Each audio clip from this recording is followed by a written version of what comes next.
times, and to tell you the truth, he put across such an image of like ennui and nonchalance and sort of a lackadaisical approach that I didn't really grasp his poetry, the content of his poetry. And so when Leslie gave me this book last week because she had dug it out of a trash heap, and I thought, well, I don't want one of Luke's poetry books. I've never read his poetry. And lo and behold, I think Luke is really a great example of 21st century poetry, millennial poetry, and what surprised me and shocked me and pleased me was how much of it had political content. I thought of him as being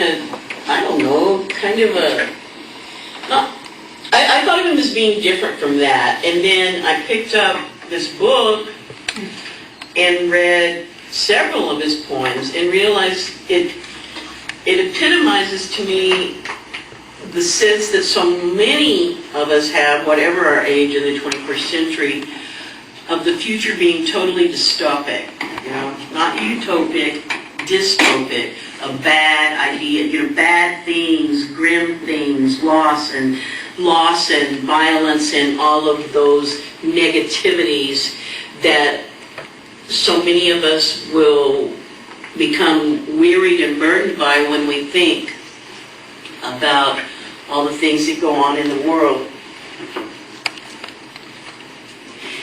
And I think for the 21st century poets, the younger ones of them, it's always been that way for them. Dystopia is here. It's not the future. When we were younger and when people before us were younger, the future was 1984, right? And it was this dystopic vision of what it was. Well, now the future is here, and for so many people, they see it as a never-ending source of sadness and helplessness, I think, and ennui. And this poem took me by surprise. It's called Street to Paradise. A recluse can escape the state sometimes. A hermit can be safe from worried friends, informers.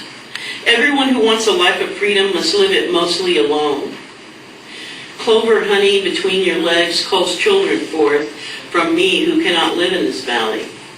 The new swords extended into nation-raising blades of flying fire, paved towns, much like yours with flattened debris, a street to paradise for some, oblivion for others. And here, the dark children crying here. Unguarded windows through which an ancient toddler's face with bleeding eyes stares solemnly at a weeping soldier. And it took me so by surprise, partly because of the title and partly because of my preconceived, incorrect assumptions about Luke Buckham as a poet, that a poem called A Street to Paradise could end with, a bloody infant looking through a window at a soldier, at a crying soldier, and that the sorrow that accompanies wars of all kind.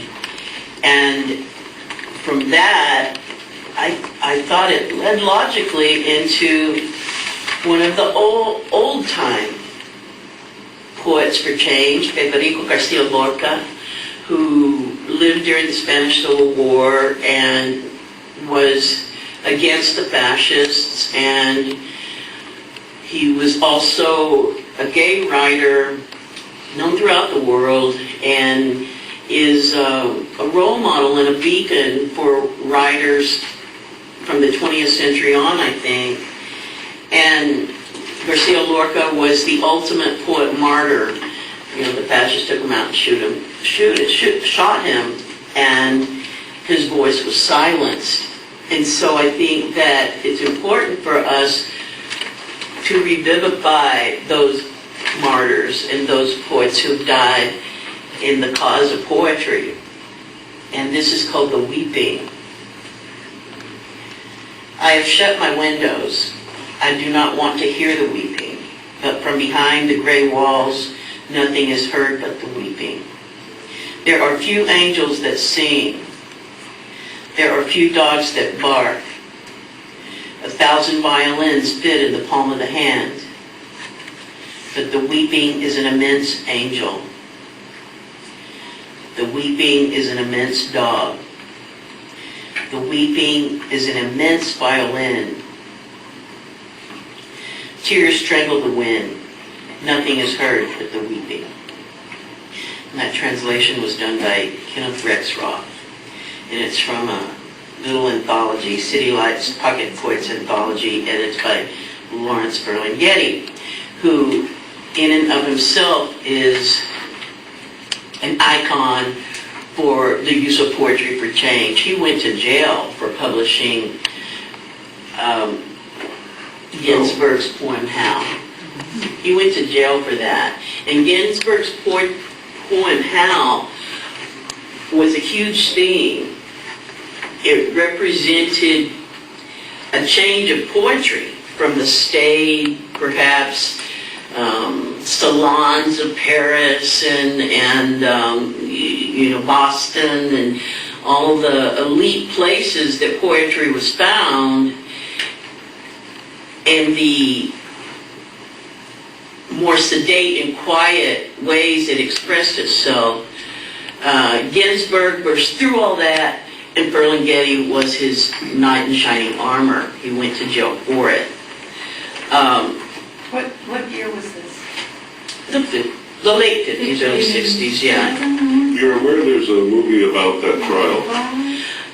No, and I think I came across the realization that there was a recent movie about Yes. Hal, but I've not seen it. I haven't seen it either, but it's supposedly excellent, and it takes the form of covering the trial with backstory. Cool. And they took that,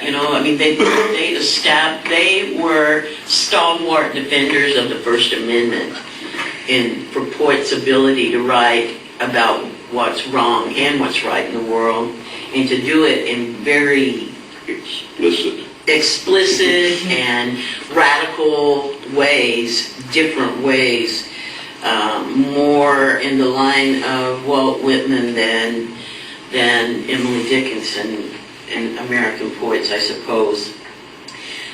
Then I looked at the collection of poems I had chosen to read, and